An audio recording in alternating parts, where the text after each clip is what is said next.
सिंहभूम जिला के डीसी महोदय, तो हम पूरा बिहार चुनाव कैंपेन करके आ गए, कहीं नोटिस जारी नहीं हुआ। हमने पूरा झारखंड वैसा प्रचार किया, विधानसभा का चुनाव, हम पूरा लोकसभा का चुनाव वैसा ही कैंपेन किए, कहीं नोटिस जारी नहीं हुआ। ठीक है, अगर हमने स्कॉर्पियो के छत में चढ़ा नोटिस जारी किया, तो कल्पना सोरेन का नोटिस काहे नहीं जारी किए? हेमंत सोरेन रांची में चढ़े स्कॉर्पियो में, काहे ने नोटिस जारी किए? आज नरेंद्र मोदी खुला जीप में चढ़ रहे हैं, राहुल गांधी खुला जीप में चढ़ रहे हैं, कन्हैया कुमार से लेकर अरविंद केजरीवाल से लेकर तेजस्वी यादव चढ़ रहे हैं खुला जीप में, काहे नोटिस जारी हो रहा है? इसीलिए मैं यहाँ के डीसी से पूछूंगा, आपके माध्यम से यहाँ के डीसी से पूछेंगे कि आप अफगानिस्तान से ट्रेनिंग लेकर आए हैं या बाकी भारत के IAS IPS जो लाल बहादुर शास्त्री जो एकेडमी है वहां से ट्रेनिंग लेके आते हैं, आप वहां से ट्रेनिंग लेके आए हैं, या फिर आप अफगानिस्तान से ट्रेनिंग लेकर आए हैं? बताइएगा। या फिर ये भी बताइएगा कि राजा के कहने में ऐसा कर रहे हैं। गांधी ठीक कहते थे कि भारत आजाद होने के बाद जो IAS IPS की व्यवस्था है, ब्यूरोक्रेट्स की व्यवस्था को खत्म कर देना चाहिए। आज देख रहे हैं ब्यूरोक्रेट्स का काम क्या है। आज ये नेताओं विधायकों के इशारे पे काम करते हैं, मंत्री और सरकारों के इशारे पे काम करते हैं। अरे डीसी साहब, हमको भी मालूम है, दलमा का पहाड़ में कोई आदिवासी रहता है तो आग दिखाते हैं, और कोई बिल्डर घर बनाता है आप चुपचाप हो जाते हैं। हमको मालूम है आप क्या कर रहे हैं, लेकिन हम नहीं चाहते हैं। आप नौकरी के दबाव में है, करिए, लेकिन तो क्यों ऐसा हो रहा है कि जान रहा है कि लड़का गरीब का बात करता है, जान रहा है कि लड़का नौजवान का बात करता है। तो इसलिए मायरा मासीरा काकीरा आज के सभाয় अपना निश्चय करे निये, निर्णय करे निये, আপনার যে মত আছে ওইটা আমাদের কিচি ছাপ, আমাদের প্রত্যাশী রামদাস মুর্মু, আমাদের চুনাव চিহ্ন কেচি নম্বর 5 আছে। আপনার আশীর্বাদ আমরা আমাকে সবাইকে দিবে, এইটা অনুরোধ করতে আসছে। और एक बात अंत में यही बोलेंगे कि हारे या जीते आपके साथ है, आपके मुद्दों के साथ है, आपके लिए लड़ेंगे, आपके लिए संघर्ष करेंगे। इसी सोच के साथ हम लोग राजनीति में आए हैं। ठीक है, सबाई भालो करे था, नोटिस जारी कर दिया। हम लोग गाड़ी के ऊपर गए थे मैंने नॉमिनेशन करने, तो हम आपके माध्यम से और मीडिया के माध्यम से सिंहभूम जिला यानी इस सिंहभूम जिला के डीसी से पूछना चाहेंगे। पहले तो हम आपको शुभकामना देते हैं कि फ्यूचर में आप कहीं डीसी से भी ऊपर जाइए, आप चीफ सेक्रेटरी बनिए। लेकिन एक सवाल जरूर उनसे हम पूछेंगे आपके माध्यम से कि आप जो IAS IPS का ट्रेनिंग लिए हैं, लाल बहादुर शास्त्री एकेडमी से लिए हैं या अफगानिस्तान में जाके लिए हैं? अगर लाल बहादुर शास्त्री एकेडमी में आपने ट्रेनिंग लिया है, अब हेमंत सोरेन उनकी बहू सिखाती है कि आंसू भाई यार वोट लीजिए।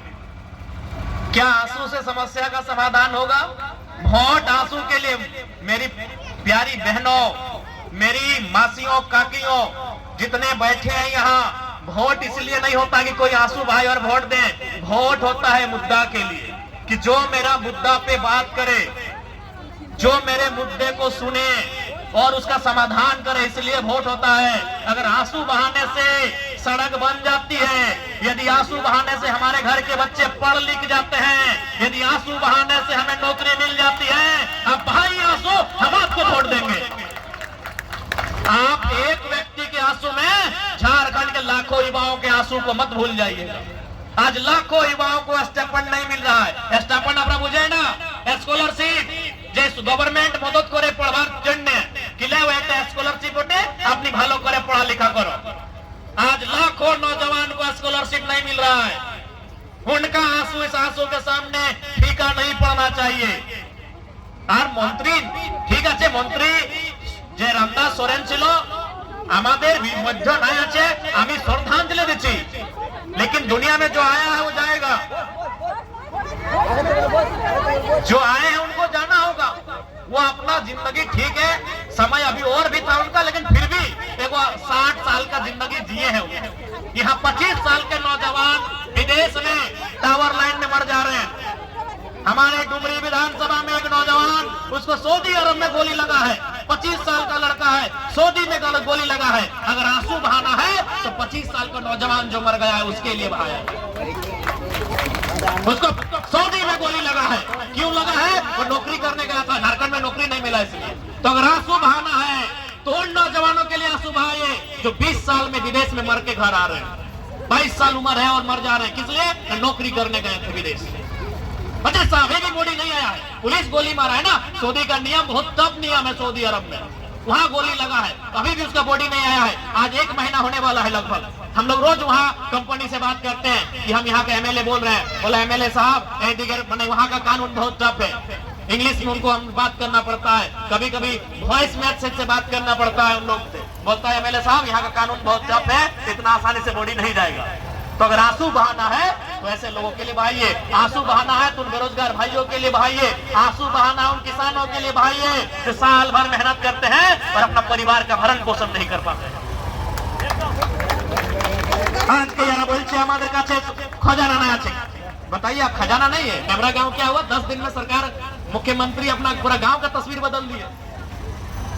10 दिन पहले जब गुरुजी जिंदा थे, गुरुजी 3 बार के मुख्यमंत्री, हेमंत सोरेन भी 4 बार मुख्यमंत्री बने, लेकिन उस समय तक नेमरा गांव में ठीक से बिजली नहीं था, नेमरा गांव में मोबाइल का लोकेशन नहीं पकड़, टावर नहीं आता था, नेमरा गांव में बढ़िया सड़क नहीं था। आप तो मोबाइल में देखे होंगे, गुरुजी को जलाने जा रहा था तो लोग खेत से होके जा रहा था, सड़क नहीं था। 10 दिन में नेमरा गांव सुधर गया तो क्या झारखंड नहीं सुधरेगा? यानी मुख्यमंत्री क्या चाहते हैं, अपना गांव का विकास का लिए चाहते हैं, बाकी लोग कहे तो बाकी लोग का वोट कहे लेते हैं, जाइए उधर वोट मांगिए, जहां काम कर रहे हैं वहां वोट मांगिए। इसलिए आज हम मानते हैं और आप भी मानते हैं कि एक सीट से कुछ होगा नहीं, लेकिन ये एक मैसेज जाएगा, पूरा झारखंड में एक मैसेज जाएगा, पूरा बिहार में, झारखंड के बगल में जो बंगाल है, उड़ीसा है, वहां भी मैसेज जाएगा कि मंत्री का सीट इन लोग हार गया, मतलब काम ठीक नहीं किया था। अगर जीत जाएगा तो फिर सीना ठोक के बोलेगा 2500 में इन लोग को गुलाम बना लिया। तो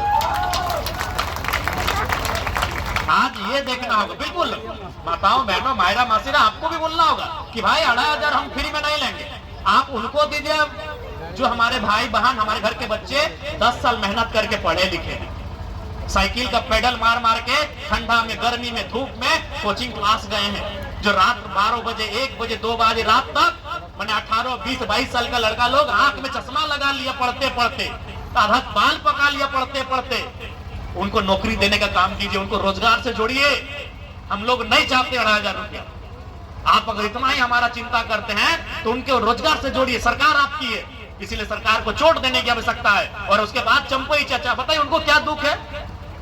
चंपई चाचा मुख्यमंत्री थे, फिर भी उनको बुढ़ाते समय चिंता है कि मेरा बेटा सेट हो जाए, इसीलिए न सीट खड़ा कर दी है बाबूलाल सोरेन को। जब चंपई सोरेन मुख्यमंत्री थे और उनको अपना बेटा का चिंता है, तो आप मुख्यमंत्री नहीं या फिर भी बेटा का चिंता नहीं कर रहे, सोचिए। तो मूर्ख बेवकूफ कौन है समझिए, बेवकूफ जनता है कि नहीं। चंपई चाचा मुख्यमंत्री छिलो, आज के एमएलए আছে, आज के मुख्यमंत्री ना किंतु एमएलए আছে चंपई चाचा, তাও চিন্তা করছে নিজের ছেলে, তাও চিন্তা করছে নিজের ছেলে। तो भाई जब वो मुख्यमंत्री होकर अपना बेटा का चिंता कर रहा है, तो हम लोग तो गांव का गरीब किसान है, हमको तो ज्यादा चिंता करना चाहिए। उनको नहीं करने से भी कम तो कई करोड़ टका उनके पास होगा, कितना करोड़ होगा जिसका कोई हिसाब नहीं है। अभी भी उनको महीना का 2 लाख सैलरी से ज्यादा मिल रहा है, अभी उनको 2 लाख रुपया महीना मिल रहा है। तो जिस इंसान को 2 लाख रुपया सैलरी मिल रहा है, उसको बेटा का चिंता है, तो हम लोग तो 10,000 कमा रहे हैं, बेटा लोग का चिंता नहीं कीजिएगा, बेटी लोग का चिंता नहीं कीजिएगा कि उनका पढ़ाई लिखाई कैसे हो।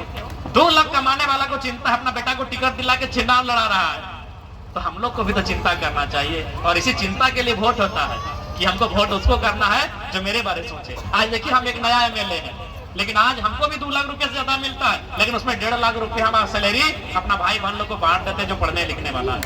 किसी को एडमिशन के नाम में, किसी को रजिस्ट्रेशन के नाम में, किसी को ट्यूशन फी के नाम में, कोई पाया। आप तो देखे होंगे राज्यपाल साहब आए थे हमारे, और 110 बच्चा लोग को हम लैपटॉप वगैरह देके बांटने के हम लोग पढ़ाई लिखाई करिए। आप लोग रोज प्रत्येक सप्ताह 15 दिन में आप लोग पेपर में पढ़ते होंगे कि कोई बहन उत्तर प्रदेश खेलने जा रही थी, पैसा नहीं था, हम उसको किट खरीद के दे दिए। कोई बहन एडमिशन करना था, उसको डिप्लोमा में पैसा नहीं था, मेरे पास आई, उसको हम चेक साइन करके तुरंत दे दिए। तो हमको भी 2 लाख रुपया मिलता है, लेकिन उसमें 1.5 लाख रुपया हम अपना भाई बहन लोग को देते पढ़ने लिखने के लिए। 50,000 तो हम लोग रखते हैं, तो फिर चलेंगे कैसे? मेरा भी घर द्वार है। तो সেই জন্য মায়েরা মাসিরা দিদিরা কাকিরা এই ভোটের মানে আমাদের সমস্যার निदान। पर आप देख सकते हैं कि आज अकेला विधायक है और सबका नजर हम पे। क्यों नजर है? ना हम जनता का बात करते हैं, हम जनता के बाल बच्चों के भविष्य का बात करते हैं, इसीलिए सबका नजर हम पे। आपको भी मालूम होगा जब हम लोग आए थे चुनाव का नॉमिनेशन करने के लिए, डीसीए